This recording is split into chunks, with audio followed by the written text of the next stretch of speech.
আচ্ছা, তুমি ইন্টারভিউ দিতে পারো। কেমন লাগছে একটু বলবেন? তোমার পরিচয়টা দাও। আমি রাইসুল ইসলাম, সমাজবিজ্ঞান বিভাগে এবং ইসলামিক ছাত্র শিবিরের যে প্যানেল হচ্ছে সেই প্যানেল থেকে নির্বাচন করছি। আমাদের এখানে চাকমা সম্প্রদায়ের রিপ্রেজেন্টেশন আছে, আমাদের এখানে আমাদের বোনদের রিপ্রেজেন্টেশন আছে, এবং জুলাই যোদ্ধা আপনারা দেখতে পাচ্ছেন এখানে খান জসিম ভাই ঢাকা বিশ্ববিদ্যালয়ের একমাত্র শিক্ষার্থী যিনি জুলাই আন্দোলনে তার চোখ হারিয়েছেন। এইভাবে আমরা সার্বজনীন আমরা একটা সমন্বিত একটা জোট করার চেষ্টা করেছি।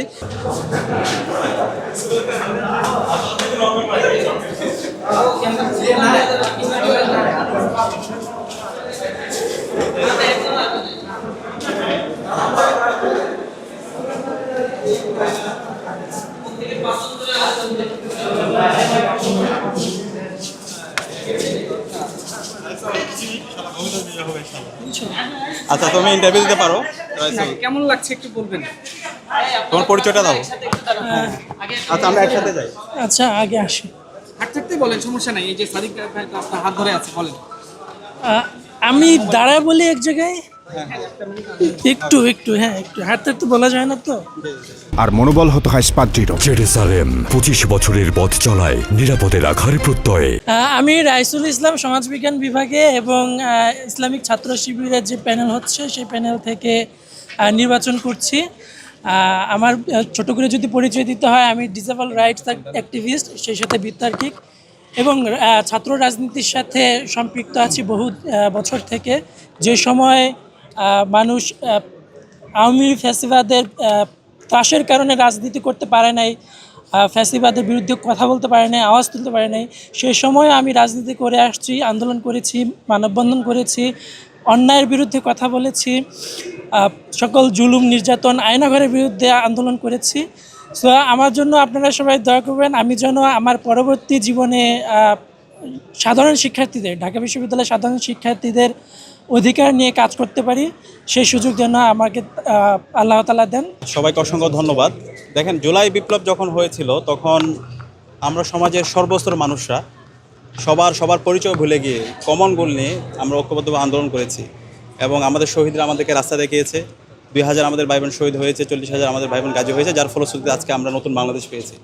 এবং জুলাই বিপ্লব পরবর্তী আমাদের প্রথম দাবি ছিল প্রতিটি ক্যাম্পাসে ছাত্র সংসদ নির্বাচন দিয়ে দেওয়া, এবং সে আলোকে ইসলামী ছাত্র শিবিরের জায়গা থেকে আমরা যতগুলো দাবি দেওয়া বিশ্ববিদ্যালয় প্রশাসনকে দিয়েছি, তার প্রথম দফায় ছিল ছাত্র সংসদ নির্বাচন দেওয়া।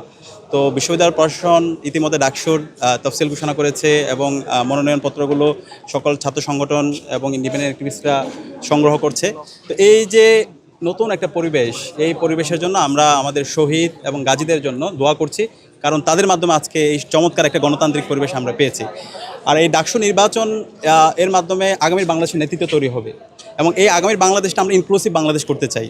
আমরা এখানে শুধুমাত্র একটা দলের অথবা একটা বর্গের আমরা এইভাবে কোনো বাংলাদেশ করতে চাই না। জুলাইয়ে যেভাবে আমরা সবার বাংলাদেশ করেছিলাম, সবাই ঐক্যবদ্ধভাবে ফ্যাসিবাদের বিরুদ্ধে লড়াই করেছি, একইভাবে এই ডাকসু নির্বাচনে আমরা যে প্যানেল করেছি সেই প্যানেলটাতেও আমরা ইনক্লুসিভ করার চেষ্টা করেছি। আমাদের এখানে একটু আগে কথা বলেছিল যিনি ডিজেবল ভাই বোনদেরকে নিয়ে কাজ করে, ওনাদের রিপ্রেজেন্টেশন আছে, আমাদের এখানে চাকমা সম্প্রদায়ের রিপ্রেজেন্টেশন আছে, আমাদের এখানে আমাদের বোনদের রিপ্রেজেন্টেশন আছে, এবং জুলাই যোদ্ধা আপনারা দেখতে পাচ্ছেন এখানে খান জসিম ভাই ঢাকা বিশ্ববিদ্যালয়ের একমাত্র শিক্ষার্থী যিনি জুলাই আন্দোলনে তার চোখ হারিয়েছেন।